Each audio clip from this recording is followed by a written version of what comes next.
జపాన్లో భారీ భూకంపం సంభవించింది. రిక్టర్ స్కేలుపై భూకంప తీవ్రత 7.6గా నమోదైంది. జపాన్ ఉత్తర తీరంలో సునామీ వచ్చే అవకాశం ఉంది అంటూ కూడా అధికారులు హెచ్చరికలు జారీ చేశారు. 23 మందికి తీవ్ర గాయాలైనట్లుగా తెలుస్తోంది. ఇళ్లు, భవనాలు ధ్వంసమయ్యాయి. 50 కిలోమీటర్ల లోతులో భూకంపం సంభవించినట్లుగా అంచనా వేస్తున్నారు. జపాన్ పోర్టులో హై అలర్ట్ ప్రకటించారు. తీర ప్రాంతాల్లో 40 మీటర్ల ఎత్తులో రాకాసి అలలు ఎగిసి పడుతున్నట్లుగా తెలుస్తోంది. మీరు చూస్తున్నారు స్క్రీన్లో జపాన్లో సంభవించినటువంటి భూకంపం ఎంత తీవ్రంగా ఉందో. 7.5 తీవ్రత నమోదైనట్లుగా తెలుస్తోంది. 7.5 తీవ్రత అనేది ఖచ్చితంగా చాలా తీవ్రమైనటువంటి భూకంపంగానే మనం పరిగణిస్తాం. చాలా ప్రాంతాల్లో ఇళ్లు కూలిపోతూ ఉంటాయి. భారీగా ఆస్తి నష్టం సంభవిస్తూ ఉంటుంది. సుమారుగా 6 నుంచి 8 తీవ్రమైనటువంటి భూకంపంగా మనం పరిగణిస్తూ ఉంటాం. 8 దాటితే అత్యంత తీవ్రమైనటువంటి భూకంపంగా మనం చూస్తూ ఉంటాం. ఇప్పుడు 7.5 తీవ్రత నమోదైనట్లుగా తెలుస్తోంది. మరొకసారి కూడా మరిన్ని భూకంపాలు వచ్చే అవకాశం ఉంది అంటూ కూడా ప్రమాద హెచ్చరికలు ఇప్పటికే జారీ చేశారు. కొన్ని ప్రాంతాలను ఖాళీ చేయించినట్లుగా కూడా తెలుస్తోంది. మరోవైపు సునామీ హెచ్చరికలు జారీ చేశారు. ఉత్తర భాగంలో పసిఫిక్లో సునామీ వచ్చినట్లుగా తెలుస్తోంది. ఇప్పటికే భారీ ఎత్తున అలలు ఎగిసిపడుతున్నాయి. మరింత పెద్ద ఎత్తున అలలు వచ్చే అవకాశం ఉంది అంటూ అక్కడి అధికారులు హెచ్చరికలు జారీ చేసినట్లుగా తెలుస్తోంది. మీరు ఒక్కసారి చూడొచ్చు స్క్రీన్ మీద ఆ ప్రాంతం అంతా ఎలా అల్లకల్లోలం అయిపోతుందో, మొత్తం షేక్ అయిపోవడాన్ని మీరు చూడొచ్చు. కార్లు, ఇంట్లో ఉన్నటువంటి వస్తువులు, లైట్స్ అన్నీ ఇలా ఊగిపోతున్నాయి. కొన్ని ప్రాంతాల్లో ఇప్పటికే you can see there electric poles అన్ని కూడా ఆల్మోస్ట్ పడిపోవడాన్ని మీరు చూడొచ్చు. అండ్ కొన్ని ప్రాంతాల్లో ఇప్పటికే ఎలక్ట్రిక్ పోల్స్ పడిపోవడం, అలాగే కొన్ని ఇళ్ళు వీక్గా ఉన్నటువంటి ఇళ్ళు లాంటివన్నీ కూడా కూలిపోవడం మనం చూస్తూనే ఉన్నాం. బట్ మన దగ్గర ఒకవేళ 7.5 తీవ్రత మన దగ్గర నమోదైతే మరింత భారీ నష్టం ఉంటుంది. కానీ జపాన్లో చాలా ఫ్రీక్వెంట్గా భూకంపాలు వస్తూ ఉంటాయి కాబట్టి అక్కడ ఇళ్ళన్నీ కూడా చాలా తేలికపాటి చెక్కతోనూ పేపర్తోనూ వాళ్ళు కన్స్ట్రక్షన్ చేస్తూ ఉంటారు. చాలా లైట్ వెయిట్ ఉంటాయి. దానివల్ల చాలా వరకు తీవ్రత తక్కువగానే ఉంటుంది. అప్పుడప్పుడు భూకంపాలు సంభవించినప్పటికీ భూకంపంతో పాటుగా సునామీ కూడా రావడంతో నష్టం మరింత ఉన్నట్లుగా తెలుస్తోంది. మరిన్ని భూకంపాలు, మరింత పెద్ద ఎత్తున సునామీ వచ్చే అవకాశం ఉందంటూ అక్కడి అధికారులు హెచ్చరికలు జారీ చేసినట్లుగా తెలుస్తోంది. మరోవైపు ఈ మధ్యనే మనం చూసాం, ఒక 3 నెలల క్రితం సుమారుగా 3 నుంచి 4 నెలలు అవుతుంది ఇప్పటికీ, పెద్ద ఎత్తున జపాన్ని భూకంపాలు ముంచెత్తినటువంటి పరిస్థితి మనం చూసాం. సునామీ ఓ పక్క, అప్పుడు బాబా వంగ చెప్పింది నిజమవుతుందని చెప్పి చాలా పెద్ద ఎత్తున ప్రచారం జరగడం కూడా మనం చూసాం. వరుస భూకంపాలు మనం చూసాం. 24 గంటల్లో 10ల సంఖ్యలో భూకంపాలు రావడం, ఒక వారం రోజుల్లోనే 100ల సంఖ్యలో భూకంపాలు నమోదవడం. ఆ చిన్న చిన్న దీవుల సమూహంగా ఉంటుంది జపాన్. ఆ చుట్టుపక్కలన్నీ చిన్న చిన్న దీవులు ఉంటాయి. వాటి వల్ల టెక్టానిక్ ప్లేట్స్ మూమెంట్స్ చాలా ఈజీగా ఉంటుంది, చాలా ఫ్రీక్వెంట్గా ఉంటుంది. అట్ ది సేమ్ టైం చాలా ర్యాపిడ్ అడ్జస్ట్మెంట్స్ అనేవి టెక్టానిక్ ప్లేట్స్ మధ్యలో జరుగుతూ ఉంటుంది. మనందరికీ తెలిసిందే, భూమి లోపల ఉండేటువంటి పొరలు టెక్టానిక్ ప్లేట్స్ అంటాం. ఆ టెక్టానిక్ ప్లేట్స్ కదులుతూ ఉండడం వల్ల ఈ భూకంపాలు సంభవిస్తూ ఉంటాయి. అయితే అక్కడ అన్నీ కూడా చిన్న చిన్న దీవులు కావడం వల్ల ఆ ప్లేట్స్ మధ్యలో సహజంగా గ్యాప్ ఎక్కువగా ఉంటుంది. మూమెంట్స్ చాలా ఎక్కువగా ఉంటాయి. సముద్ర ప్రాంతం, అందులో దీవుల యొక్క సమూహం అదంతా కూడా. దానివల్ల అవి కదులుతూ ఉంటాయి. వాటి వల్ల ఈ భూకంపాలు ఎక్కువగా అక్కడ సంభవిస్తూ ఉంటాయి. చాలా పెద్ద ఎత్తున సునామీలు కూడా మనం చూస్తూ ఉంటాం. ఇప్పటికే భారీ ఎత్తున అలలు ఎగిసి పడుతున్నట్లుగా తెలుస్తోంది. మరిన్ని భూకంపాలు సంభవిస్తాయంటూ హెచ్చరిస్తున్నారు. మరిన్ని సునామీలు కూడా వచ్చే అవకాశం ఉందంటూ హెచ్చరికలు జారీ చేస్తున్నట్లుగా తెలుస్తోంది. ప్రజలు జాగ్రత్తగా ఉండండి అంటూ అధికారులు సూచిస్తున్నారు. చాలా ప్రాంతాల్లో చిన్న చిన్న దీవుల్ని కొన్నింటిని ఖాళీ చేయించి సురక్షిత ప్రాంతాలకు తరలించారు. ముఖ్యంగా ఈ హోన్షు అనేటువంటి దీపంలో అమోరి ప్రిఫెక్చర్ తూర్పు ప్రాంతంలో ఈ 7.6 తీవ్రతతో అక్కడ శక్తివంతమైనటువంటి భూకంపం సంభవించిందంటూ జపాన్ వాతావరణ సంస్థ తెలియజేస్తుంది. అక్కడి కాలమానం ప్రకారం చూస్తే, జపాన్ కాలమానం ప్రకారం రాత్రి 11:15 సమయంలో ఇది చోటు చేసుకుంది. అప్పటికే ప్రజలందరూ గాఢ నిద్రలో ఉన్నారు. 11 గంటల సమయం దాటిపోయింది, చాలా వరకు నిద్రపోయారు. ఆ సమయంలో ఇది చోటు చేసుకోవడంతో ఒక్కసారిగా ఏం జరుగుతుందో అర్థం కాక పిల్లల్ని, వయసు అయిపోయినటువంటి వాళ్ళని తీసుకొని చాలామంది బయటకు పరుగులు తీసినట్లుగా తెలుస్తోంది. సుమారుగా భూమికి సర్ఫేస్కి 50 కిలోమీటర్స్ డెప్త్లో ఈ భూకంపం సంభవించినట్లుగా తెలుస్తోంది. సో తీవ్రత పెరగడానికి ఇది ఒక కారణంగా చెప్తున్నారు. సహజంగా మరింత లోతులో గనక ఒకవేళ ఈ భూకంపం సంభవిస్తే ఆ ఫ్రీక్వెన్సీ తగ్గిపోతుంది. పైకి వచ్చేసరికి ఆ వైబ్రేషన్స్ పైకి వచ్చేసరికి కొంతవరకు ఫ్రీక్వెన్సీ డౌన్ అవుతుంది. కానీ సర్ఫేస్కి ఎంత తక్కువ దూరంలో భూకంపం సంభవిస్తే అంత ఎక్కువగా ఈ వైబ్రేషన్స్ ఈజీగా రీచ్ అవ్వడానికి ఉంటుంది పైకి. సో దానివల్ల ఎక్కువ నష్టం జరిగేటువంటి అవకాశం ఉంటుంది. 50 కిలోమీటర్ లోతు అనేది అత్యంత డీప్ డెప్త్ ఏం కాదు. సో దానివల్ల కూడా నష్టం ఎక్కువగా ఉంటుంది అంటున్నారు. యావరేజ్గా 7.5 అక్కడ నమోదైంది ఈ భూకంప తీవ్రత. సుమారుగా కొన్ని ప్రాంతాల్లో ఇప్పటికే సునామీ అలలు భారీగా ఎగిసిపడుతున్నట్లుగా తెలుస్తోంది. చాలా ప్రాంతాల్లో 10 మీటర్ల నుంచి 30 మీటర్ల వరకు కూడా, 40 మీటర్ల వరకు కూడా సునామీ అలలు ఎగిసిపడుతున్నాయంటున్నారు. మరిన్ని భూకంపాలు వచ్చే అవకాశం ఉంది అంటున్నారు.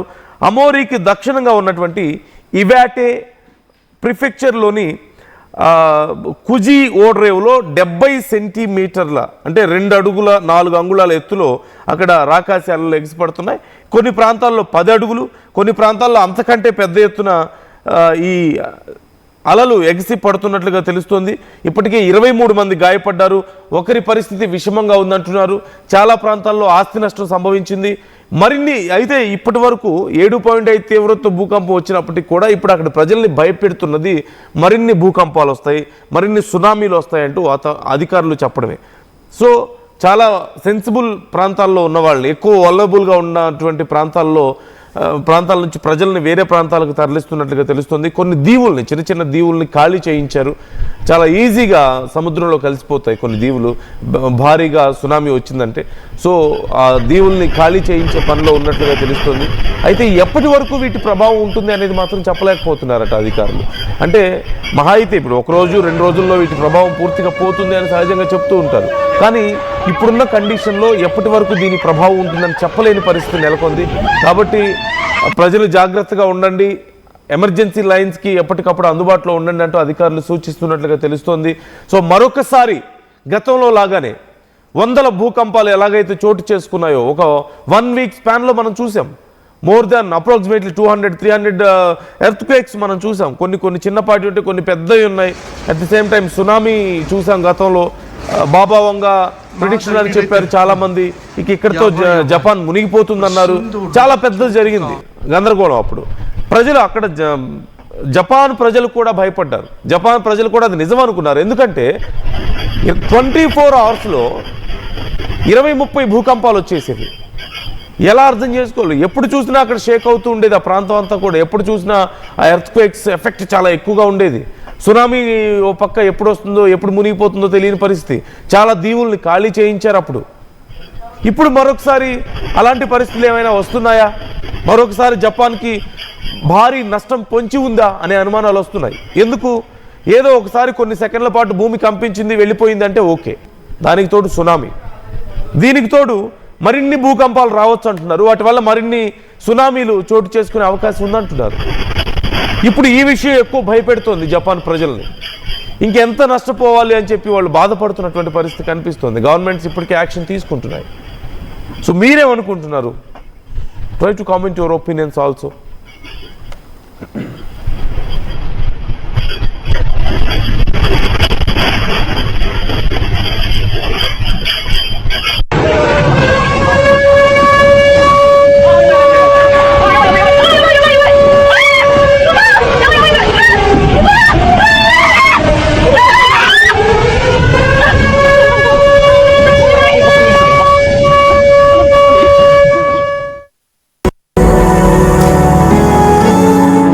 జలుబు, తలనొప్పి, మోకాళ్ల నొప్పులు మరియు నడుము నొప్పి వీటన్నిటికీ ఒక ఆయుర్వేద ఉపశమనం శాస్త్రీ బామ్.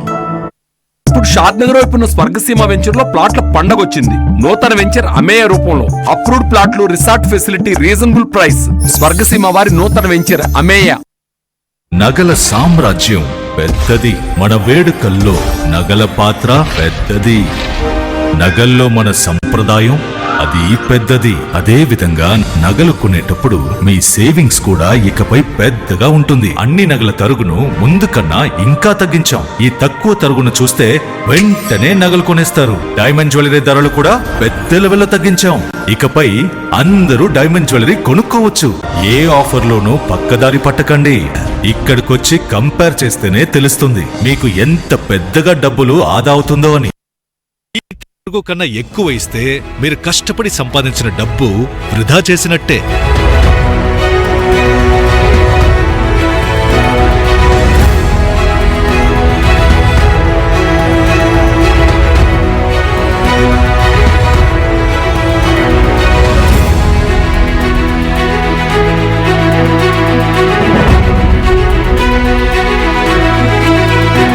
లలితాలో నగలు కొనండి, ఎక్కువ డబ్బులు ఆదా చేయండి.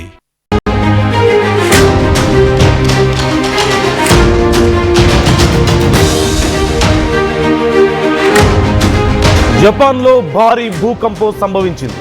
రిక్టర్ స్కేలుపై భూకంప తీవ్రత 7.6గా నమోదైంది.